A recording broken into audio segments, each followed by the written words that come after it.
नमस्कार। नाग पंचमी के इस त्योहार पर केसरी उजाला न्यूज की ओर से आप सभी को नाग पंचमी की ढेर सारी शुभकामनाएं।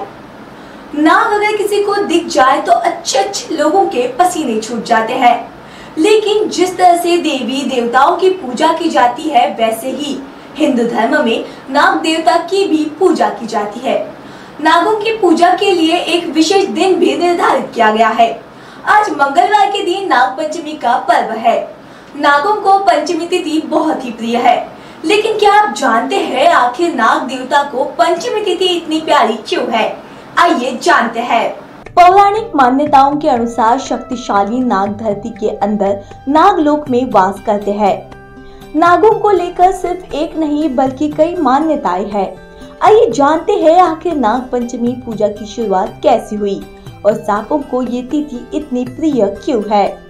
भविष्य पुराण के अनुसार महर्षि कश्यप की कई पत्नियां थी, जिनमें से एक का नाम कद्रु और दूसरे का नाम विनीता था। एक बार महर्षि कश्यप ने अपनी पत्नी कद्रु को प्रसन्न होकर उन्हें तेजस्वी नागों की माता बनने का वरदान दिया। इस तरह सांपों की उत्पत्ति हुई। वहीं ऋषि कश्यप की दूसरी पत्नी विनीता पक्षीराज गरुड़ की माता बनी। कद्रु और विनीता के बीच हमेशा ही ईर्ष्या रहती थी। क्या आप जानते हैं सांपों को उनकी ही माता ने क्यों श्राप दिया था? नहीं जानते तो चलिए जानते हैं। समुद्र मंथन के दौरान एक सफेद रंग का बहुत ही सुंदर घोड़ा प्रकट हुआ था, जिसे देखकर विनीता से कहा कि देखो कितना सुंदर घोड़ा है। कद्रु विनीता को नीचा दिखाना चाहती थी। कद्रु बोली, इस घोड़े की पूंछ काली है। फिर कद्रु ने नागों के पास जाकर उनसे कहा कि तुम इस घोड़े पर लिपट जाओ और ताकि उसकी पूंछ काली प्रकट हो। नागों ने ऐसा करने से मना कर दिया और कहा कि हम सत्य के मार्ग पर ही चलेंगे। इससे क्रोधित होकर कद्रु ने अपने पुत्रों को ही श्राप दे दिया। उन्होंने कहा कि पांडव वंश में राजा जन्मेजय होंगे, जो नागों का विनाश करने के लिए सर्पमेध यज्ञ करवाएंगे। उनके यज्ञ में जलकर तुम सभी मर जाओगे। तो इसी कहानी से जुड़ी है नागों को पंचमी तिथि प्रिय होने की कहानी। आइए जानते हैं। श्राप मिलने के बाद नागपुत्री दुखी हुए और वासुकी नाग को आगे कर ब्रह्मा जी के पास पहुँचे। ब्रह्मा जी बोले, चिंता मत करो, तुम्हारी एक बहन होगी जिसका नाम होगा जरत्कारु। उनका विवाह जरत्कारु नाम के ही एक ऋषि से होगा। इन दोनों से आस्तिक नामक पुत्र उत्पन्न होगा। वो इस यज्ञ को रोकेगा और नागों की रक्षा करेगा, जिसे सुनकर नाग बहुत ही प्रसन्न हुए।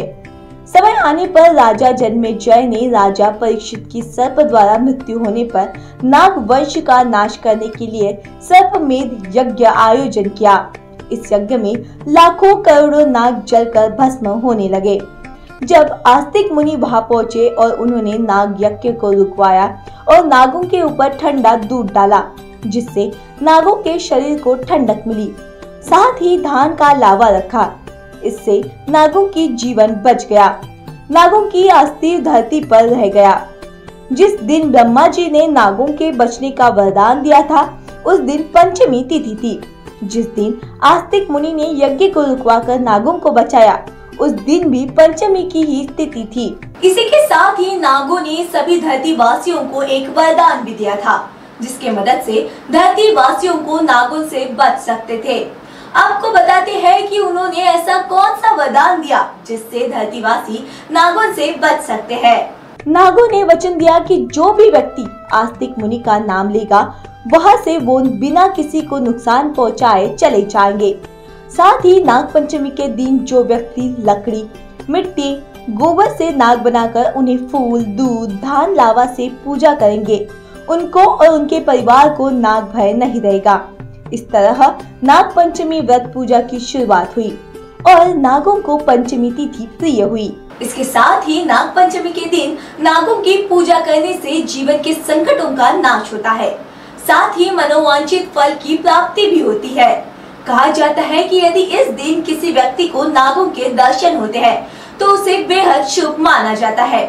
ऐसे ही रोचक त्योहारों से जुड़ी जानकारी जानने के लिए देखते रहिए केसरी उजाला न्यूज।